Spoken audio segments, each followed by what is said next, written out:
রাতে ঘুমানোর আগে ছোট্ট একটি সূরা পড়লে 1000 আয়াত তিলাওয়াত করার সওয়াব হয়। আল্লাহ রসুল সাল্লাল্লাহু আলাইহি ওয়াসাল্লাম সাহাবাদেরকে বললেন, হে আমার প্রাণের সাহাবারা, তোমরা কি প্রতি রাত্রে 1000 আয়াত তিলাওয়াত করে কি তোমরা ঘুমাতে পারবে? সাহাবীরা কেউ ভয়ে হাত তুললেন না। সিদ্দিক আকবর, আবু বকর সিদ্দিক, হজরত ওমর, হজরত ওসমান আলী কেউ হাত তুললেন না।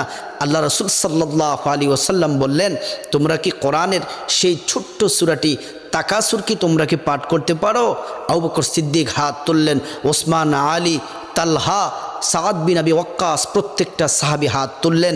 আল্লাহ রাসূল বললেন, ঘুমানোর আগে তোমরা যদি সূরাতুত তাকাসুর, আলহাকুমুত তাকাসুর হাত্তা যুরতুমুল মাকাবির, এই সূরাটি পড়ে যদি তোমরা যদি ঘুমাও, তাহলে তোমরা 1000 আয়াত তেলাওয়াত করলে যে সওয়াব হবে, এই ছোট্ট সূরাটি পড়ে ঘুমালে তোমরা তত বেশি সওয়াব পাবে। আল্লাহ তাআলা